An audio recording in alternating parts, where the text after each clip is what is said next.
Hello, ഇന്നത്തെ video നമ്മൾ യൂറോപ്പിലേക്ക് പോകുമ്പോൾ ഇമ്പോർട്ടൻ്റ് ആയിട്ട് കയ്യിൽ കരുതേണ്ട മെഡിസിൻസ് ഏതൊക്കെയെന്നാണ് ഗൈസ്.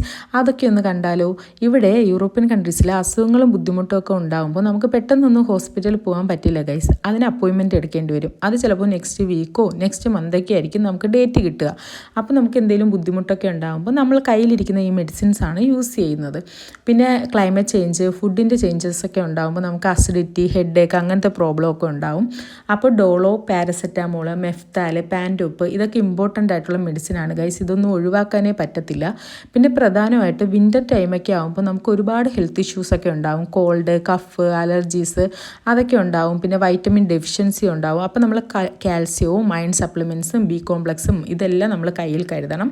പിന്നെ സിട്രിസിൻ, മെഫ്താൽ സ്പാസ്, പീരീഡ്സിൻ്റെ പെയിനൊക്കെ അത് വളരെ നല്ലതാണ്. അതൊക്കെ നമ്മൾ കയ്യിൽ കരുതണം. പിന്നെ നമ്മുടെ ബാൻഡേജസ്, പിന്നെ ആൻറ്റി ഫംഗൽ ഓയിൽമെൻറ്റ്സ്. പിന്നെ ഇവിടെ നമ്മൾ സമ്മർ സീസണിലാണ് വന്നത്. അപ്പോൾ നമുക്ക് വേർത്തിട്ട് ഒരുപാട് ഇച്ചിങ് പ്രോബ്ലം ഒക്കെ ഉണ്ടായിരുന്നു. ഈ കോട്രിമെസോൾ ക്രീമൊക്കെ നമുക്ക് നല്ല യൂസ്ഫുൾ ആയിരുന്നു ഗൈസ്. പിന്നെ കഫൊക്കെ വരുവാണെങ്കിൽ കഫ് സിറപ്സ്. പിന്നെ ജോലിക്ക് പോകുമ്പോൾ പ്രത്യേകിച്ച് പറയണ്ട ഗൈസ്, എന്തായാലും മൂവൊക്കെ വേണ്ടി വരും. അതൊക്കെ ഒരുപാട് കയ്യിൽ നടുവിലൊക്കെ ഇടേണ്ടി വരും. പിന്നെ ഇത്രയൊക്കെ ഉള്ളൂ ഗൈസ്. എല്ലാ മെഡിസിൻസും ഒക്കെ മറക്കാതെ എല്ലാവരും എടുത്തു വെക്കണം.